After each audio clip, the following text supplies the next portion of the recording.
Hai semuanya, gimana kabar kalian? Semoga selalu dalam keadaan baik. Jadi welcome back teman-teman di segmen analisa kripto. Di segmen kali ini kita akan membahas koin-koin yang udah kalian request di kolom komentar channel YouTube ini.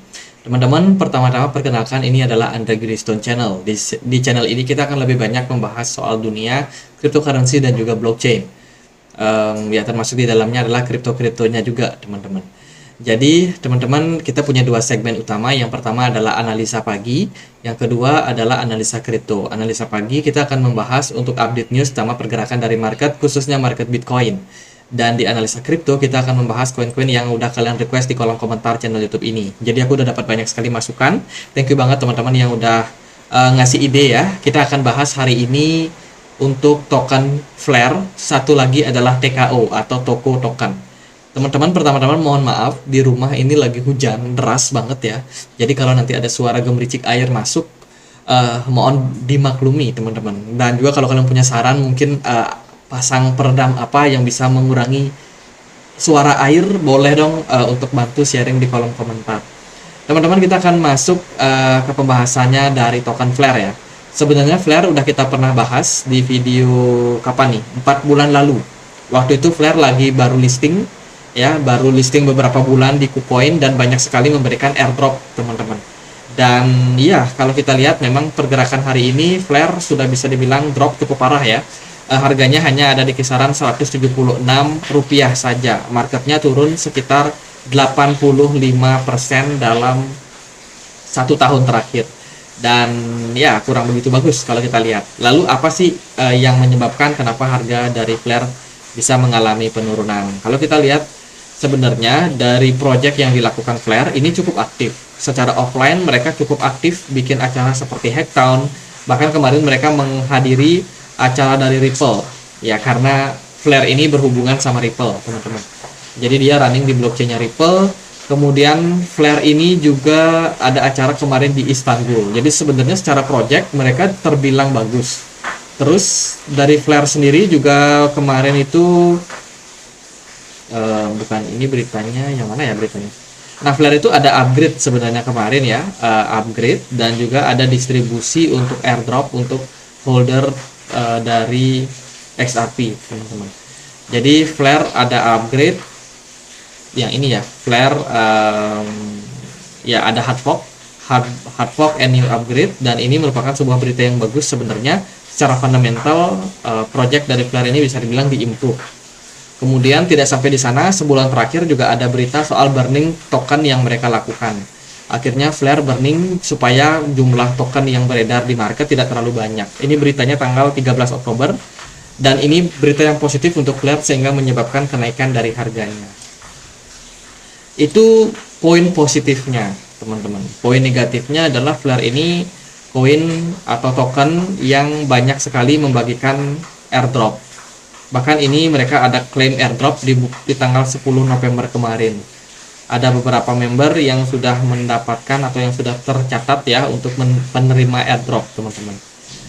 Kalau teman-teman sudah ngikutin channel ini cukup lama, kita saya pribadi sikapnya paling anti, paling tidak suka sama yang namanya coin pair airdrop. Apalagi yang komposisi airdropnya itu sebagian besar dibagikan ya, bukan sebagian kecil saja. Memang ada koin-koin besar yang punya fundamental bagus. Contohnya kemarin kita bahas Celestia. Celestia itu cuma bagi airdrop 6% dari total keseluruhan koinnya. Artinya adalah ya meskipun jumlah koin yang dibagikan cukup sedikit ya teman-teman, dan itu juga ditunjang sama fundamental yang bagus sehingga kemarin harga Celestia meningkat tajam. Tapi kalau Flare ini agak banyak lah airdrop yang dibagikan, agak banyak sehingga mengundang banyak airdrop hunter. Itu sih yang saya nggak terlalu serak sebenarnya, dan saya sudah sampaikan di video yang kemarin kok teman-teman. Dan itu menjadi sebuah alasan kenapa harga dari Flare kemarin itu mengalami penurunan lumayan signifikan ya, bahkan kemarin turun sampai 0,01 dolar. Lalu kalau kita lihat dari perdagangan hari ini apa yang terjadi pada Flare setelah burning ya teman-teman. Kalau kita perhatikan pergerakan dari Flare waktu video itu di post itu sempat turun terus ya sampai 0,008 dolar. Dan ketika berita burning diluncurkan tanggal 13 kemarin, tanggal 20-nya harga Flare udah mulai kembali recover. Volume perdagangannya naik, tapi smart money kalau kalian perhatikan di sini sangat-sangat kecil, mengindikasikan bahwa kenaikan yang terjadi pada flare ini hanya sesaat saja.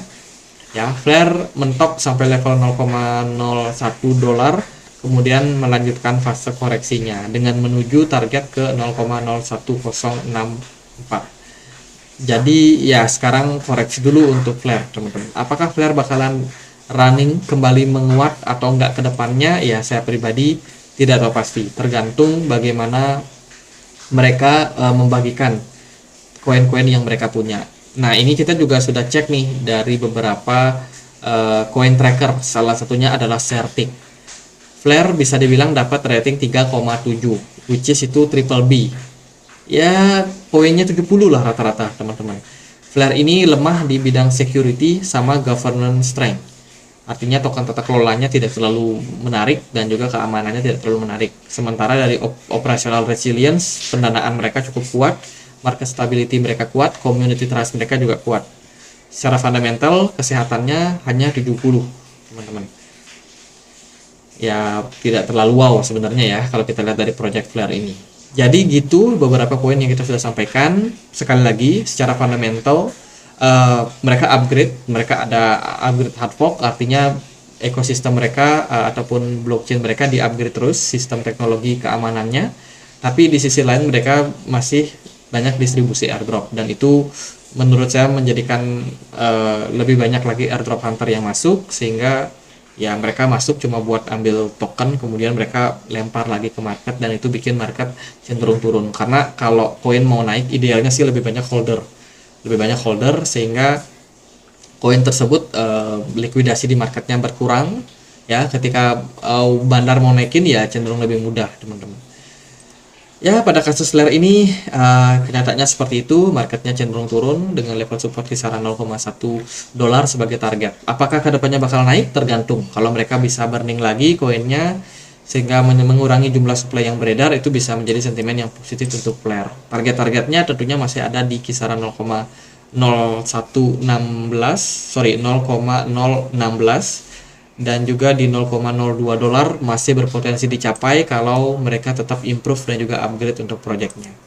Next kita akan bahas untuk toko token atau TKO. TKO hari ini diperdagangkan di kisaran 4 ribuan. Kemarin mereka sempat naik ya lumayan signifikan, sekitar belasan persen gitu, teman-teman. Tapi setelah kenaikan yang terjadi mentok sampai di level 4.600, harga TKO kembali mengalami penurunan. TKO sendiri adalah token asli dari exchange toko kripto. Buat teman-teman yang belum punya akun toko kripto yang mau daftar, linknya ada di kolom deskripsi, teman-teman. Fungsi TKO sendiri yaitu untuk mengembangkan ekosistem dari toko kripto sendiri. TKO biasanya dibagikan dalam bentuk airdrop, dalam bentuk reward juga bagi teman-teman yang ikutin sosial medianya. Biasanya mereka ngadain quiz ya. Mereka juga sering ngadain yang namanya trading volume. Jadi ini top trading volume, teman-teman, di mana teman-teman itu berpeluang untuk mendapatkan reward. Biasanya reward dibagikan kalau nggak dalam bentuk rupiah, dibagikan dalam bentuk TKO. Jadi TKO salah satu kuncinya adalah token giveaway, token airdrop ya.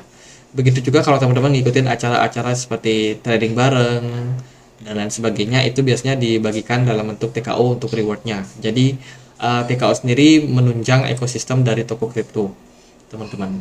Toko kripto bisa dibilang salah satu exchange yang menurut saya paling survive untuk saat ini ya. Penggunanya makin banyak, dan saya rasa keberadaan TKO sendiri itu masih akan tetap ada selama toko kriptonya masih jalan, teman-teman. Yang kalau kita perhatikan dari maksimum supply mereka ada di 500 juta TKO, sementara yang beredar sekarang ada di 169 juta TKO dengan jumlah token yang pelan-pelan sudah di burning sebenarnya. Volume perdagangan TKO cenderung nggak terlalu gede, pasarnya juga nggak terlalu banyak, ada di Binance, kemudian toko kripto, Get.io, dan PancakeSwap. Jadi nggak terlalu besar lah, teman-teman. Itu sih paling buat TKO, nggak terlalu banyak gini ya. Ini news terbaru. Mereka juga digadang-gadang pengen bikin kayak listing token, mensupport listing token-token lokal, tapi sampai sekarang kayaknya nggak ada token lokal yang mendaftarkan diri, teman-teman. Jadi mereka nggak bisa support hal tersebut. Jadi ya gitu untuk TKO. Kita akan lihat gimana dari pergerakan harganya.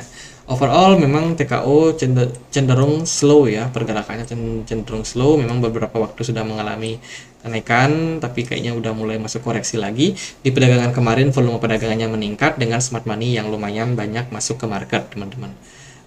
Saat ini posisi smart money udah pada keluar juga ya. Terbukti ketika TKO berhasil menyentuh level 0,3 dolar kemarin, sekarang harganya turun sampai 0,25. Kita akan pakai rupiah nih, mungkin teman-teman lebih nyaman lihat dengan rupiah. Harga TKO hari ini diperdagangkan di kisaran level 4.068 rupiah.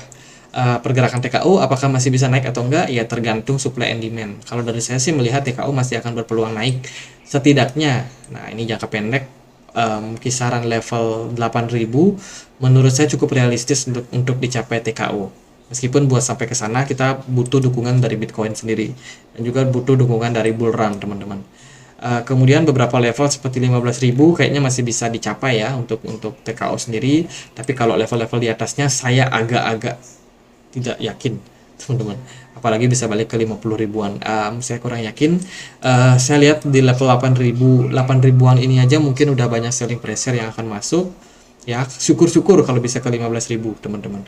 Jadi gitu buat TKO, saya rasa nggak terlalu gimana-gimana untuk tokennya. So far masih tetap jalan projectnya karena memang tujuan dari token ini ya diciptakan untuk yaitu untuk menunjang ekosistem dari toko kripto saja. Itu kalau ada informasi lanjutan, teman-teman bisa langsung untuk follow aja di akun mereka punya Twitter ya. Biasanya kalau ada event burning untuk TKO itu bisa memberikan sinyal positif untuk market sehingga berpeluang untuk marketnya di bawah rally naik, teman-teman, untuk kedepannya. Jadi gitu aja untuk TKO. Semoga videonya bisa bermanfaat. Bila mana ada pertanyaan lain, ada koin lain buat dibahas, kalian bisa banget tulis di kolom komentar channel YouTube ini. Jangan lupa juga untuk join di komunitas Telegram kita, teman-teman. Di sini kita berbagi informasi banyak sekali tentang dunia kripto. Untuk linknya ada di kolom deskripsi. Gitu aja, akhir kata saya Andri, makasih.